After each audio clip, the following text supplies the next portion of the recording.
Bonjour, je m'appelle Jacques Wadoux et mon adresse mail est wadoux.cj@gmail.com. W-A-D comme David, O-U-X.cj@gmail.com. Je vais vous présenter une introduction au modèle d'affaires social que je développe dans mon affaire à temps partiel. Elle est déclinée sous 3 formes. Un livre sur Amazon, dont le titre est « Mon affaire à temps partiel », 15 podcasts reprenant chaque chapitre, et l'intégralité sous forme d'une vidéo YouTube. Je souhaite la bienvenue à tous ceux qui voudront participer à une qualification pour faire partie de mon réseau. Je ne vous en dis pas plus et vous dis à tout de suite.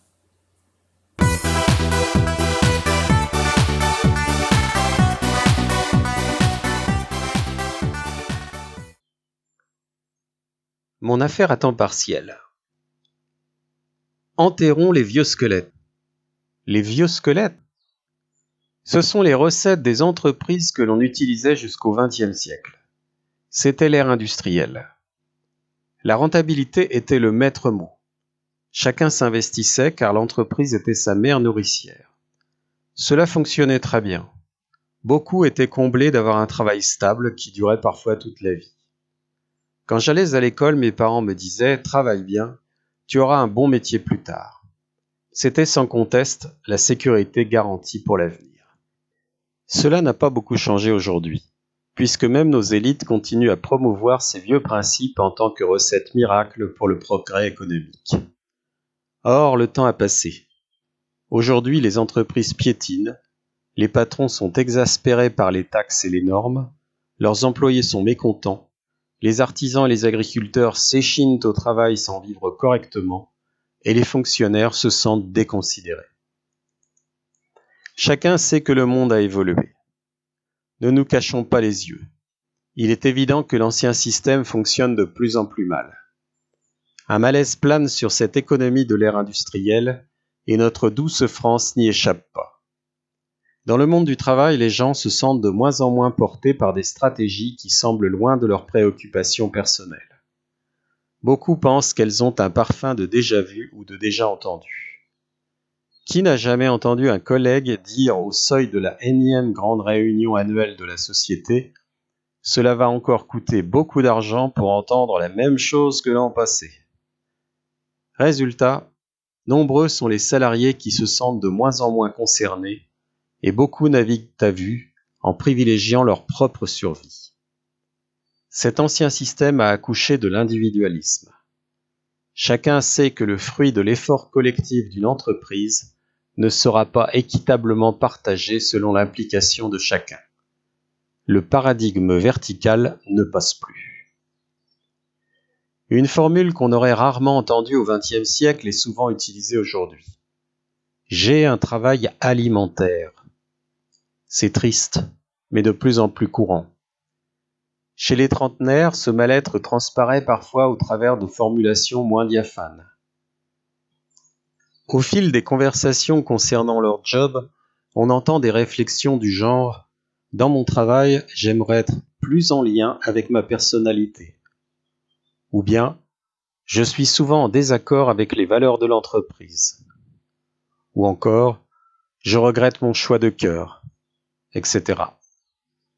Quelques années dans une structure traditionnelle suffisent pour qu'ils remettent en question leurs objectifs de vie professionnelle. Leur désir est un rééquilibrage travail et vie personnelle. On décèle un besoin presque viscéral de donner du sens à leur existence en n'omettant pas l'aspect éthique de leur profession. Il s'agit d'un véritable bouleversement socio-professionnel qui touche toutes les catégories sociales aujourd'hui. Que l'on soit ingénieur ou employé, la sécurité de l'emploi est aujourd'hui un leurre. Le mot augmentation a disparu de notre vocabulaire. On n'entend plus souvent ce doux euphémisme qu'est optimisation structurelle, pour ne pas dire licenciement. Même les fonctionnaires ne sont plus protégés par leur statut. Les contrats temporaires d'assimilés fleurissent dans de nombreuses administrations. Le capital des entreprises nationalisées ont une part de privatisation croissante.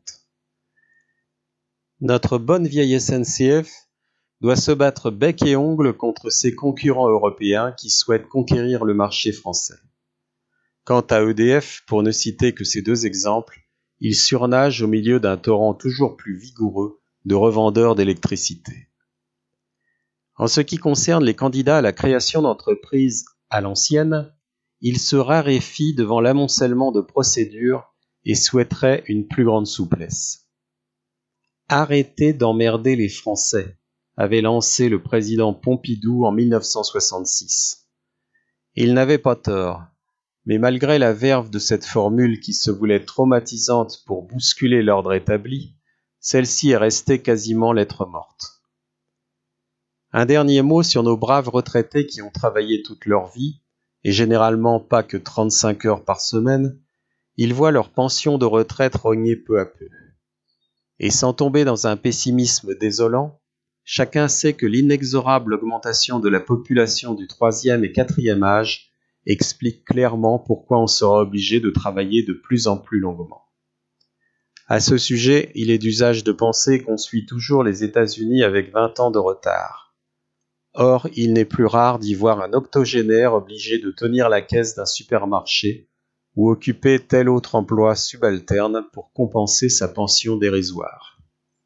En France, on y arrive. Les organismes de retraite complémentaires s'arrachent les cheveux pour inventer des solutions impossibles. Les différents gouvernements n'y peuvent rien. La seule réponse reste l'endettement de nos enfants. Et comme me disait une jeune femme dans la trentaine, on a déjà du mal à boucler les fins de mois, à économiser pour acquérir un appartement et nous sommes de plus en plus taxés pour payer les retraites des anciens. Quant à nous, on est à peu près sûr qu'on n'en aura pas. Tout cela sent très mauvais. Et surgissent des mouvements de protestation avec de multiples revendications qui reflètent bien ce malaise et cette absence de vision claire. Ces manifestations ont une teinte de désespérance et de violence contre la stagnation de notre société. Et oui, ces vieux squelettes ont eu leur temps. Les Gaulois sont dans la pleine incertitude. On allume la télé et hop, 5 minutes sur les retraites qui diminuent, 5 minutes sur telle entreprise qui met la clé sous la porte, et un quart d'heure sur le plus beau cornichon de France pour faire oublier tout cela. Or, nous autres Français ne sommes pas friands de la politique de l'autruche. Le vieux modèle économique motive de moins en moins, alors que nous sommes un peuple à la fois rationnel et plein de rêves. Et oui, cela semble paradoxal, mais c'est bel et bien compatible. Rationnel, car nous avons à portée de main Internet qui est une source d'information. Donc, nous essayons de tout vérifier, à la virgule près. Concédons que cela a tendance à nous retarder, car les sources ne sont pas toutes fiables. Plein de rêves, parce que nous avons aussi gardé une âme d'enfant se frottant le nez sur la vitrine du pâtissier. Nous autres Français avons cette résilience qui nous a toujours permis de traverser les pires époques d'abattement en prenant à bras-le-corps des solutions innovantes. Et si je reprends le vieil adage « à quelque chose malheur est bon », il naît une envie d'une nouvelle forme de travail, l'autonomie. On en distingue déjà les premiers signes. Cela se manifeste par le télétravail, la multiplication des microstructures et la bonne santé de l'auto-entrepreneuriat. Mais soyons fiers, nous sommes un peuple nanti d'une lucidité que beaucoup nous envient. En effet, nos trentenaires ébranlent l'ordre établi des vieux principes économiques. Aujourd'hui, beaucoup parlent anglais, ce qui était rare concernant la génération précédente. Cela leur permet d'être davantage tournés vers le monde extérieur. 3 touches sur mon smartphone et je peux chatter avec un Mexicain ou un Norvégien. Erasmus séduit beaucoup la génération des étudiants. Mais ils refusent de rester rivés toute leur vie à leur bureau comme leurs parents. Ils ont la tête remplie de rêves de vacances en envisageant d'aller surfer en Australie plutôt que de rester dans l'Hexagone. C'est la raison pour laquelle les solutions innovantes subjuguent. Or, parfois le fait d'être subjugué entraîne une réflexion qui nous incite à de la réserve, voire à de la passivité. Il semblerait que toutes nos décisions ne peuvent être prises qu'après consultation de notre grand prêtre Internet. C'est ce qui nous diffère de certaines cultures plus empressées, voire presque désordonnées. Il est vrai que la majorité d'entre nous ne sommes pas de fringants cavaliers prêts à sauter sur la première opportunité venue sans réfléchir. D'ailleurs, en parlant d'opportunité, il s'agit d'un mot à proscrire sous peine de se fâcher avec nous les Français. En effet, la majorité d'entre nous n'aimons pas, ne supportons pas le commercial. Or, le mot opportunité possède une consonance business très forte, trop forte peut-être dans notre inconscient collectif si particulier.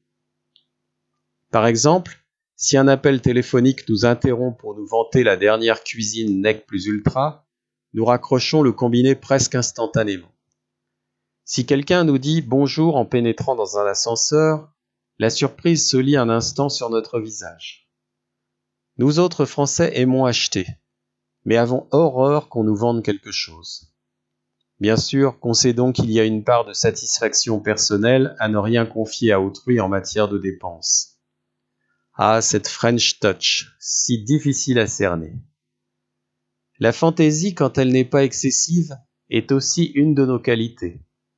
Elle va de pair avec notre caractère chaleureux. Les hommes d'affaires étrangers ne comprennent toujours pas pourquoi les affaires à la française ne se concluent qu'au restaurant entre la poire et le fromage. Cet usage nécessite un éclaircissement. En effet, nous ne sommes pas que de simples gloutons avides de se régaler de la cuisine française. Cette démarche est en fait très psychologique. Il s'agit tout simplement de découvrir son interlocuteur en le sortant de son cadre rigide professionnel. On va faire fondre la glace, ce qui amènera les partenaires à dévoiler leurs attentes réelles. Dans la plupart des cas, le résultat n'en sera que bénéfique. Évidemment, de l'extérieur, cela peut désorienter a priori les hommes d'affaires d'autres cultures. Mais au final, on constate que les relations commerciales sont agréables à mener en France, certes un peu déconcertantes, mais tellement efficaces. Même le général de Gaulle disait « Comment voulez-vous gouverner un pays où il y a 258 sortes de fromage ?» Nous sommes un peuple paradoxal et il faut nous accepter tel que l'on est. La suspicion, l'analyse de tout ce qui n'est pas habituel fait partie de notre ADN. Puis, quand tout est clair, on se hisse souvent sur le podium pour avoir accompli de grandes choses.